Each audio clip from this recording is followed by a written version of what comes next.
Hello और आज के बाइबल स्टडी में आपका स्वागत है।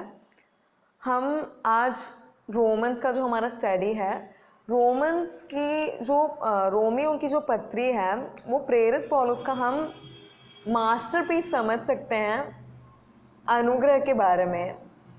क्योंकि वो उसमें उस पत्री में बहुत हर चीज़ को एकदम वर्णन करके लिखते हैं कि बहुत सारी बातें वो करते हैं कि खुद की धार्मिकता, मसीह की धार्मिकता और विश्वास की धार्मिकता और क्या मूसा की जो व्यवस्था है, इन सारी बातों की वो बहुत सारे डिस्क्रिप्शन देते हैं।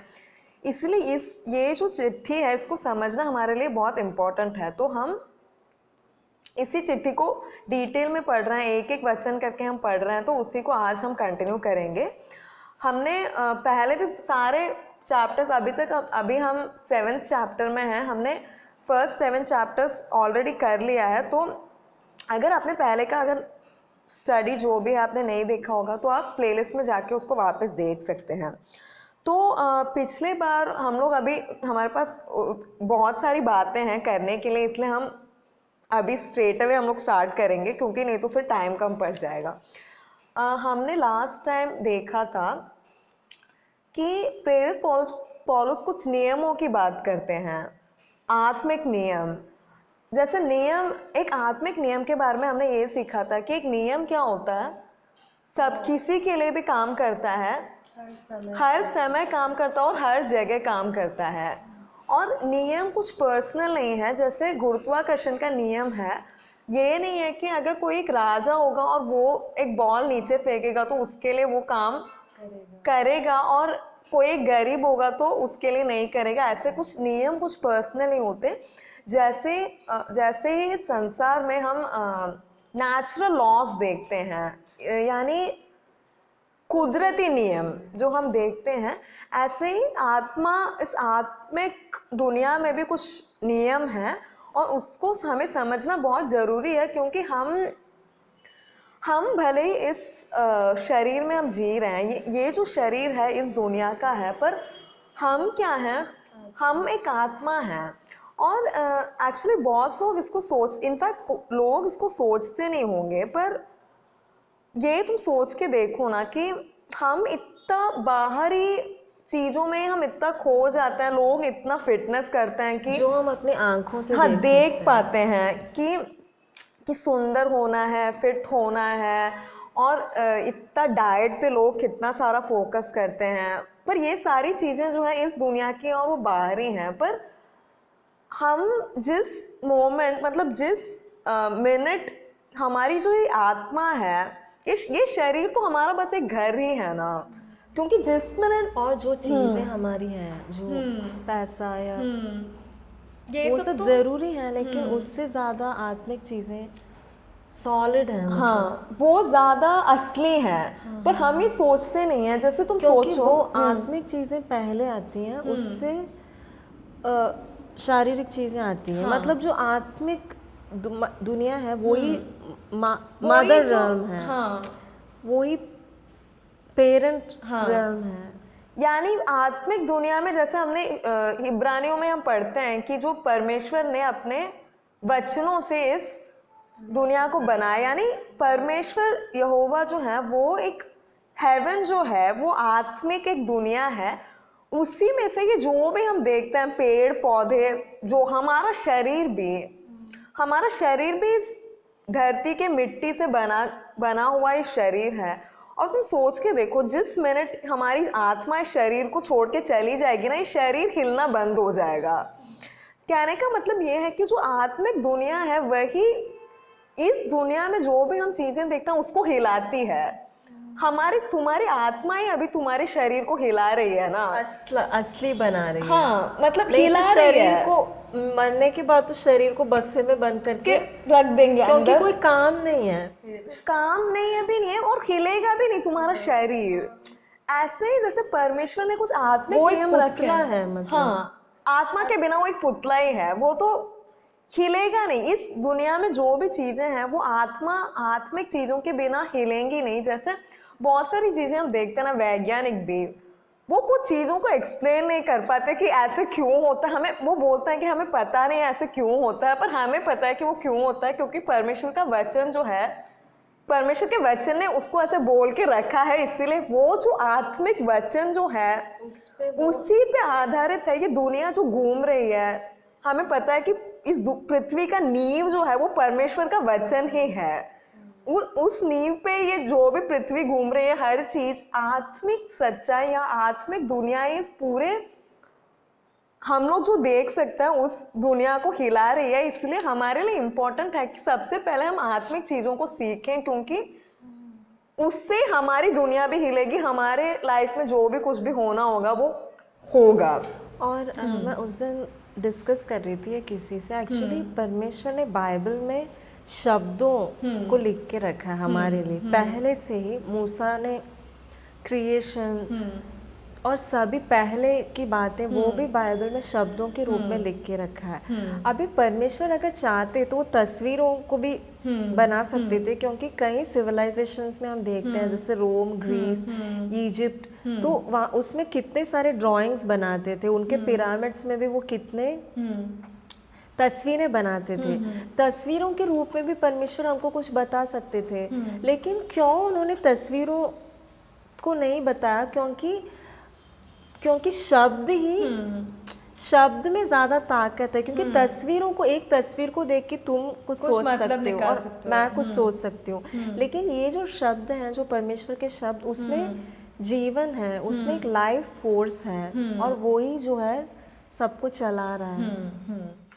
तो ऐसे ही हम कुछ नियमों की बात कर रहे थे। हमने एक नियम पढ़ा था, हम 2 पेड़ों की बात कर रहे थे ईदन में, जो 2 पेड़ थे कि वो किसी एक चीज को दर्शाते हैं, किसी एक चीज का तस्वीर है। एक नियम हमने पढ़ा था पिछले स्टडी में कि the law of sin and death, पाप और मृत्यु का नियम। और पाप और मृत्यु का नियम के बारे में हमने ये पढ़ा था कि पाप जो है वो हमने 1 कोरिन्थियंस 15:56 में एक वचन हमने पढ़ा था कि मृत्यु का डंक जो है वो पाप है और पाप का बल व्यवस्था है। और ये नियम ये है कि पाप अगर हम करेंगे, कोई भी तरह का पाप जो होगा वो मृत्यु को लाएगा। और पर जो मूसा का जो व्यवस्था है, जो मूसा को परमेश्वर ने जो व्यवस्था दिया था, वो पाप को पर बल देता है। तो ये हमने पढ़ा था कि ये परमेश्वर ने वो व्यवस्था इसीलिए दिया क्योंकि पहले से ही हम सब पापी थे, लोग दुनिया में पापी थे, पर उनको पता नहीं था कि वो पापी हैं। उनको पता ही नहीं था कि उनको एक छुटकारा की ज़रूरत है, उनको पता ही नहीं था कि वो बंधन में है। इसीलिए परमेश्वर ने एक व्यवस्था उनको दिया कि तुम इसको करो। और जब वो करने के लिए उन्होंने कोशिश किया तो उनको पता चल गया कि वो उनके बस की बात नहीं है। और जितना जितना वो उसको करने के लिए, उसको रखने के लिए उन्होंने जितना कोशिश किया, उतना ही वो और बंधन में पड़ गए, क्योंकि वो उनके अंदर के पाप को उकसाता रहा। क्योंकि पूरा उनका ध्यान यही इसी पे था कि पाप नहीं करना है, क्या करना है, ये करना है, ये नहीं करना। तो पूरे समय उनका फोकस पाप पे ही था। तो वो पाप को उकसाकर मृत्यु का फल लाती थी, ऐसे हमने पढ़ा। वो कुछ वचनों को हम पढ़ लेते हैं। रोमियों का 7 में 4, 5 और 6 पढ़ लो।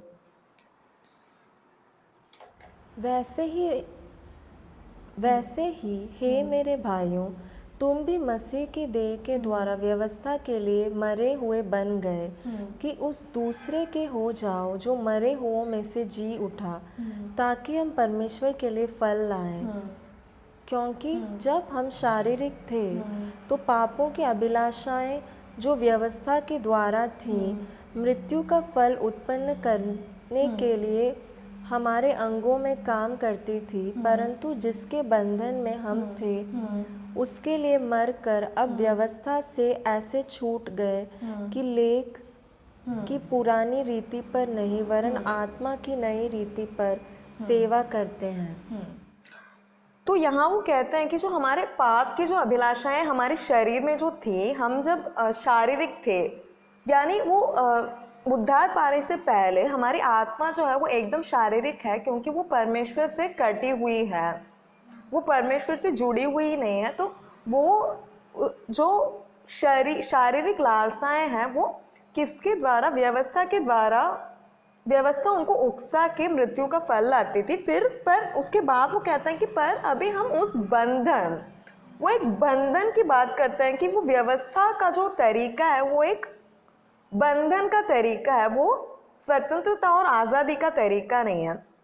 और इस जो 6th वचन जो है, 6ठे वचन में वो एक किसी एक पुरानी चीज़ की बात करता है और कोई एक नए चीज़ की बात करता है। यानी एक पुराना तरीका था पर अभी क्या है, एक नया तरीका है। तो पुराना जो तरीका है वो है लेख यानी व्यवस्था, यानी वो जो परमेश्वर ने मूसा को जो दिए थे वो 10 आज्ञाएं कि ये सब तुम्हें नहीं करना, और बहुत सारे और भी लॉस थे, उसको वो कहते हैं कि वो अभी पुराना हो गया। और अभी जो नया तरीका है वो क्या है, आत्मा, कि हमें आत्मा से चलना है।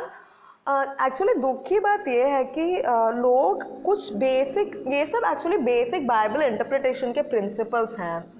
यानी बाइबल को सही से समझने के लिए हमें बहुत इम्पॉर्टेंट है कि हम वाचाओं को समझें। हमारे बाइबल में हम देखते हैं कि पुराना एक नियम है और नया नियम है, पर दुख की बात यह है कि हम देखते हैं कि बहुत लोगों को पता ही नहीं होता कि डिफरेंस है, दोनों में बहुत बड़ा एक अंतर है।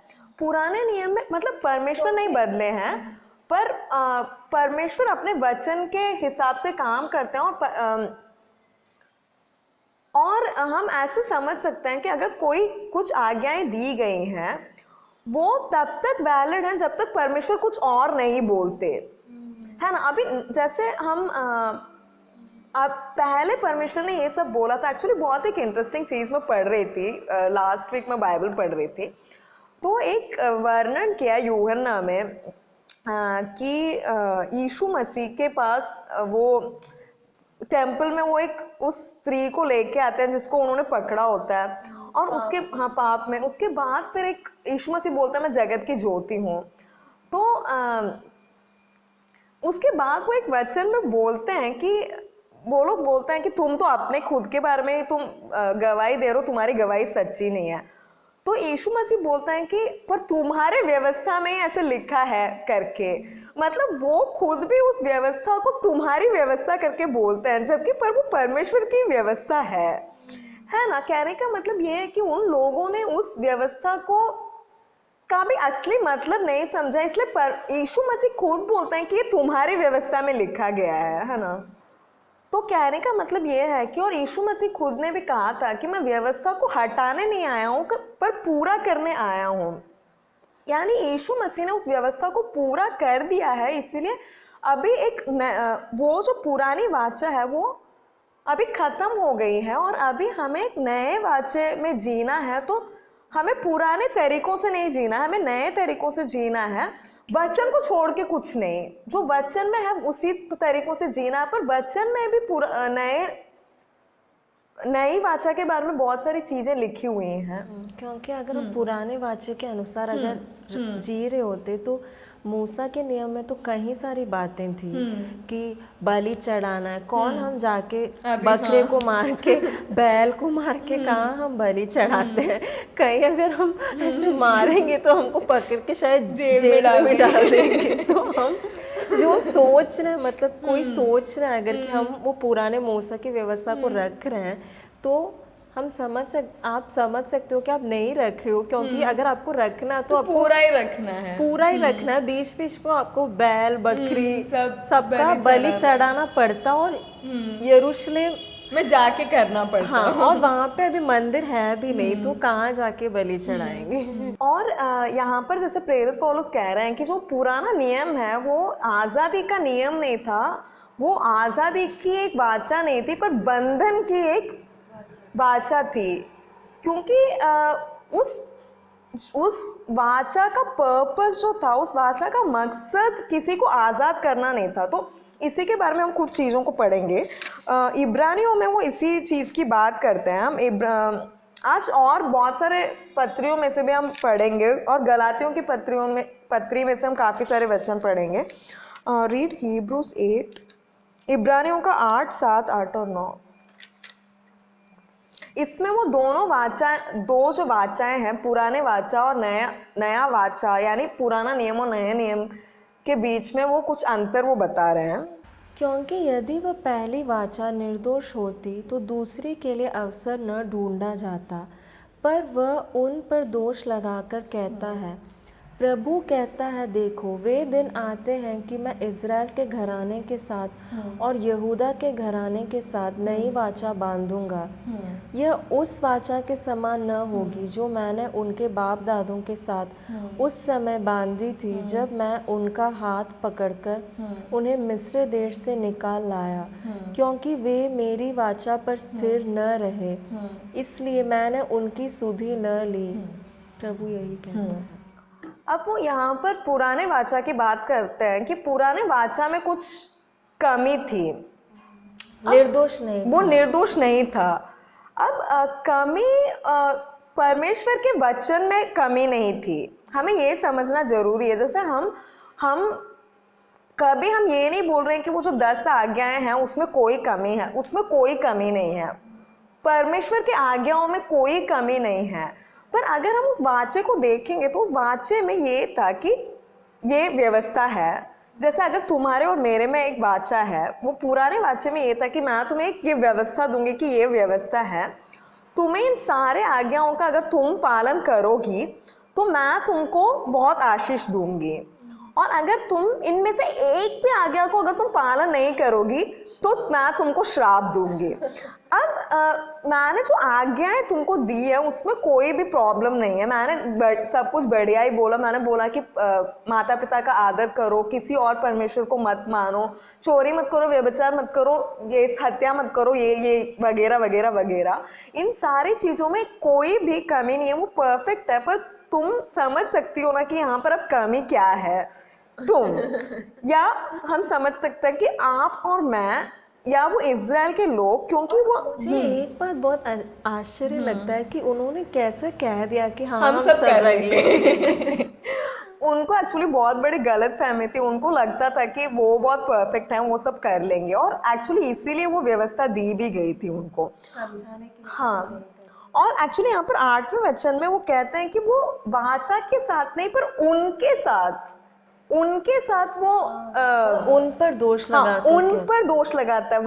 वो व्यवस्था तो एक ही है ना, पर यहाँ पर वो प्लूरल में बोल रहे हैं, मतलब उन पे, उन लोगों पे। पर वो वाचा तो परफेक्ट थी, पर उन लोगों में कुछ कमी थी, क्योंकि वो लोग क्या अंदर से मरे हुए थे। यानी उनकी जो आत्मा है वो शारीरिक थी, वो पवित्र आत्मा के साथ जुड़ी हुई नहीं थी, वो शारीरिक थी। उन्होंने उद्धार नहीं पाया, मतलब बॉर्न अगेन नहीं हुए थे, नया जन्म नहीं पाया था। परमेश्वर के दिल को भी वो समझ नहीं हाँ, पाया। समझ नहीं पाए थे। और उसके बाद फिर वो बोलते हैं कि उसके दूसरे वचन में वो बोलते हैं कि वो जो पहले वाली वाचा थी उसको क्या है, उन लोगों ने नहीं रखा, इसलिए मैंने उनकी सुधि नहीं ली। परमेश्वर इसीलिए वो कहते हैं कि पहले जो वाचा थी उसमें वो लोग रख नहीं पाए थे, इसलिए मैं भी उनको आशीष नहीं दे पाया था। पर अभी मैं एक नई वाचा बना रहा हूँ, और आगे जाके वो उस वाचा के बारे में बताते हैं। वर्स 10 पढ़ लो। फिर प्रभु कहता है कि जो वाचा मैं उन दिनों के बाद इज़राइल के घराने के साथ बांधूंगा वह यह है कि मैं अपनी व्यवस्था को उनके मनों में डालूंगा और उसे उनके हृदयों पर लिखूंगा, और मैं उनका परमेश्वर ठहरूंगा और वे मेरे लोग ठहरेंगे। ओके। अब जो नई वाचा है वो, उसमें परमेश्वर ये नहीं बोलते कि मैं तुमको कुछ नए लॉज दे दूंगा। वो ये नहीं बोलते कि मैं तुमको और बहुत सारे नियम दे दूंगा, मैं बोलूँगा कि ये सब तुम्हें करना है, ऐसे वो नहीं बोलते। अगर हम इसमें पढ़ेंगे ना, इसमें परमेश्वर हमें जो, मतलब हमको जो करना है उसकी बात नहीं करते हैं, पर इसमें बहुत 3, 4, 5 बार वो यही बोलते हैं कि मैं ये करूँगा, मैं ये करूँगा, मैं ये करूँगा। मैं अपनी आत्मा को मैं अपने व्यवस्था, और हम आगे अगर रोमियो में भी पढ़ेंगे तो वो जो व्यवस्था है हमारे लिए एक ही व्यवस्था है, वो प्रेम का व्यवस्था है। उसको बोलते हैं रॉयल लॉ, यानी राज व्यवस्था उसको बोलते हैं। कि हमारे लिए एक ही है कि जैसे यीशु मसीह ने हमको प्रेम किया है, हमको सबको प्रेम करना है।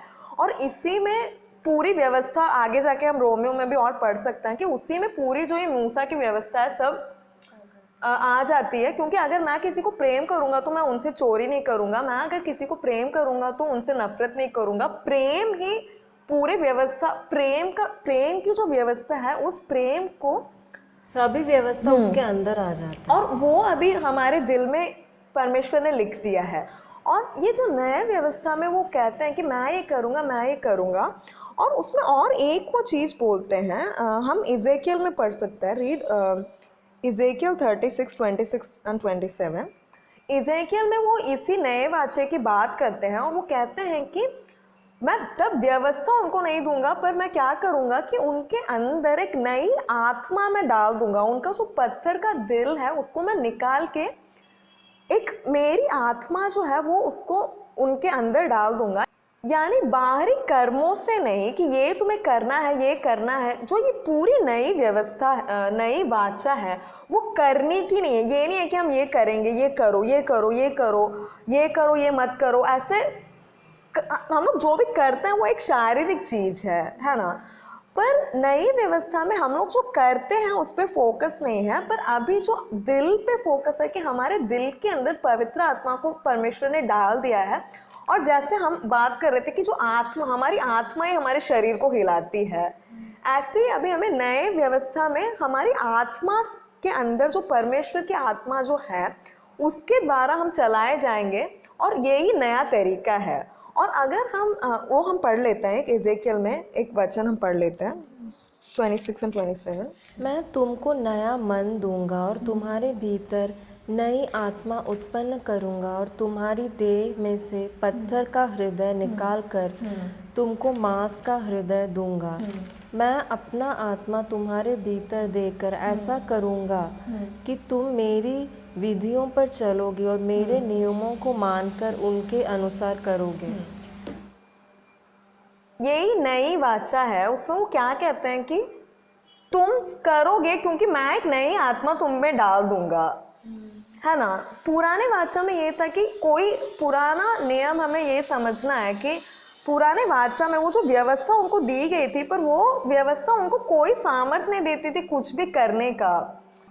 जैसे हमने उस पेड़ की बात की थी कि बुरे और भले का ज्ञान का पेड़, उस पेड़ ने उनको बुरे और भले का ज्ञान तो दिया, पर कोई सामर्थ्य नहीं दिया कि वो भला कर पाए। और वो पहले वाली व्यवस्था भी ऐसे ही थी। पर अभी जो नई वाचा है, नया जो नियम है, उसमें अंदर पवित्र आत्मा आके अभी वो लोग, परमेश्वर अपने आत्मा को हमारे अंदर डाल के हमसे भले काम करवाएंगे। परमेश्वर अपने आत्मा से करेंगे। हमको अभी वापस उस बंधन के नियम में नहीं जाना है, क्योंकि जैसे हमने सीखा था वो एक आत्मिक नियम है। अभी भी अगर इस नए नियम में आने के बाद भी अगर हम पुराने नियम के हिसाब से जीने की कोशिश करें कि वो 10 आज्ञाएं, हम हमेशा हमारे माइंड में वो 10 आज्ञाएं रखें, तो इसी का एक्चुअली वर्णन प्रेरित पौलुस इस 7वें अध्याय में करते हैं कि पहले जैसे 7 से 11 वचन हमने पिछली बार पढ़ा था, उसमें वो तब की बात कर रहे हैं जब हम लोग देख सकते हैं कि वो पास्ट टेंस में बात कर रहे हैं कि पहले जब मैं था ऐसे हुआ था, ऐसे हुआ था, शारीरिक था। जब उनका उद्धार नहीं हुआ था वो तब की बात करता है। पर आगे जाके वो 14वें वचन से उस चैप्टर के आखिर तक प्रेजेंट टेंस में बात कर रहे हैं, यानी अभी उनके साथ जो हो रहा है उसकी वो बात करते हैं। और उसमें भी वो बताते हैं कि अभी भी अगर वो उस व्यवस्था को अपने माइंड में अगर रखते हैं, मूसा की व्यवस्था को, तो वो उसमें एक वचन में वो कहते हैं कि मैं चाहता तो हूँ कि मैं उसको करूँ, पर मेरे में कोई सामर्थ, मेरे शरीर में वो कोई सामर्थ मैं पाता नहीं हूँ कि मैं उसको कर पाऊँ। कहने का मतलब ये है कि अभी हम इस नए नियम में हैं, तो हमें व्यवस्था के हिसाब से अभी हमें पवित्र नहीं होना, व्यवस्था के हिसाब से हमें हमारे जिंदगी जो है उसको बिताना नहीं है, पर पवित्र आत्मा से हमें चलाए जाना है। क्योंकि अगर हम अभी भी पुराने तरीकों से अभी नए, जैसे यीशु मसीह ने बोला ना कि नए दाखरस को पुराने वो वाइन स्किन्स उसमें डालते नहीं है, क्योंकि वो वाइन स्किन भी फट जाएगा और दाखरस भी फैल जाएगा। और हमें पता है कि दाखरस जो है वो पवित्र आत्मा को दर्शाता है। तो नए नियम में हमें पवित्र आत्मा से चलाए जाना है। इसके और पवित्र आत्मा जैसे पुराने वाचा को बोलते हैं बंधन का एक वाचा था, बॉन्डेज, कि वो एक हमें पाप के दासत्व में रखता था। ऐसे ही नए जो पवित्र आत्मा को क्या बोलते हैं, स्वतंत्रता की आत्मा है। ठीक है, तो हम कुछ वचनों को पढ़ते हैं। दूसरे कोरिन्थियों का 3 का 17-18 पढ़ लो। उसमें भी प्रेरित पौलुस इसी के बारे में बात कर रहे हैं कि पुराना एक है और अभी नया एक है। और अभी हम जो मिनिस्ट्री करते हैं, हम जो यीशु मसीह के बारे में बताते हैं, जो सेवकाई करते हैं, वो हम पुराने रीति में नहीं करते हैं पर नए रीति में करते हैं। प्रभु तो आत्मा है और जहाँ कहीं प्रभु का आत्मा है वहाँ स्वतंत्रता है। परंतु जब हम सबके उगाड़े चेहरे से प्रभु का प्रताप इस प्रकार प्रकट होता है जिस प्रकार दर्पण में, तो प्रभु के द्वारा जो आत्मा है हम उसी तेजस्वी रूप में अंश अंश करके बदलते जाते हैं। हम किसके द्वारा बदलते हैं? प्रभु की आत्मा के द्वारा। यानी अभी जो भी हमारे इस जिंदगी में अभी हम करेंगे वो हमें आत्मा के द्वारा करना है, ना ही कि लेख से। और एक वचन पढ़ लेता हूँ, उसी में 6th वर्स पढ़ लो, उसी चैप्टर में। जिसने हमें नई वाचा के सेवक होने के योग्य भी किया, शब्द के सेवक नहीं वरन आत्मा के, क्योंकि शब्द मारता है पर आत्मा जिलाता है। आत्मा जो है वो जिलाता है और शब्द जो है यानी पुरानी व्यवस्था, जो वो 10 आज्ञाएं, मूसा की व्यवस्था, उससे जैसे अभी हम बात कर रहे थे, उससे मृत्यु के ही फल आएंगे, क्योंकि उसका काम जो है वो पाप को उकसाना है। और ये बात हमें समझना है कि भले ही हमारा भी उद्धार हो गया, इस शरीर का जो हम लोग प्राण आत्मा शरीर तीनों हैं, आत्मा का उद्धार हो चुका है। हम पूरे परमेश्वर के रूप स्वरूप में हम एकदम नई सृष्टि हो गए हमारी आत्मा में। पर हमारी शरीर जो है अभी भी पाप में ही है, वो शरीर का उद्धार नहीं हुआ है। पौलुस कहता है कि मेरे शरीर में कोई अच्छी बात नहीं है। कोई भी अच्छी बात नहीं है। तो उस मतलब शरीर में वो कहीं पर भी पाप हो, पहले जब हम उद्धार नहीं पाए थे तब हमारी आत्मा में जो पाप था और शरीर में भी पाप था, तो वो व्यवस्था जो है उस पाप को उकसाता था। और अभी भी पर हम व्यवस्था के अधीन अगर हम रहेंगे तो हमारे शरीर में अभी भी जो पाप स्वभाव है शरीर में उसको वो उकसाएगा, इसलिए हम मृत्यु के ही फल लाएंगे अभी भी, है ना। तो यहाँ जब हम नियमों में रहते हैं, उसी इसमें रहते हैं, हम पिता के दिल को नहीं समझ पाते हैं। जैसे वो बड़ा बेटा, जो खोए हुए पुत्र की कहानी में बड़ा बेटा, हम पिछली बार भी इसके बारे में बात कर रहे थे, उसको यही था कि एक नियम, उसके माइंड में वो नियमों पे ही चल रहा था, नौकर जैसे अपने आप को समझता था, क्योंकि वो नियम जो है उसको वो बंधन में ही था, वो एक बेटे के रूप में जी नहीं पाया था। और ऐसे ही दुख की बात है कि कई लोग हैं आज भी, लेकिन जब ये बात को समझेंगे तो हम स्वतंत्र होंगे और परमेश्वर को हम सच में खुश कर पाएंगे। और ये एक स्वतंत्रता की आत्मा है, यानी पवित्र आत्मा जब हमको छुड़ाते हैं तब एकदम एक आज़ादी होती है। पर अगर हमें लगेगा ना कि हमें ये नहीं करना, हमें ये गलत चीज़ नहीं करना है, हम उसी को देख के हमें ये नहीं करना है, हमारा फोकस कहाँ है, कि हम क्या करेंगे, ये नहीं कि पवित्र आत्मा हमारे अंदर है कि प्रभु क्या कर रहे हैं उस पर फोकस नहीं है, पर पूरा फोकस अगर हम क्या करेंगे तो हम बंधन में ही होंगे। हम कुछ भले हो सकता है ऐसे लगे कि बाहरी रूप से हम सारे नियमों का पालन कर रहे हैं, कि हम दारू नहीं पी रहे, सिगरेट नहीं पी रहे, गंदे मूवीज नहीं देख रहे, ये सब, पर अंदर से जो है यीशु मसीह भी कहते हैं कि परमेश्वर दिल को देखते हैं, अंदर से हम वो पवित्र जीवन नहीं जी पाएंगे। याकूब भी इसी नियम की बात करते हैं कि स्वतंत्रता का नियम, पुराना नियम जो था वो एक बंधन का नियम था, पर अभी जो है नया नियम यानी नई व्यवस्था में जब पवित्र आत्मा हमारे अंदर है, जिस नियम में हम ऑपरेट करते हैं, हमें अगर हम अभी भी अगर हम व्यवस्था को लेके अगर हम करने का कोशिश करेंगे ना, जैसे अभी मैं कह रही थी ना कि हम बाहरी रूप से तो हो सकता है हम बहुत पवित्र दिखेंगे, पर अंदर से हमारे अंदर एक स्ट्रगल ही होगा, हम बंधन में ही रहेंगे। ऐसा हमें बहुत विल पावर हमारा यूज करना पड़ेगा कि नहीं मैं ये नहीं करूँगा, मैं ये नहीं करूँगी, वो आज़ादी नहीं है।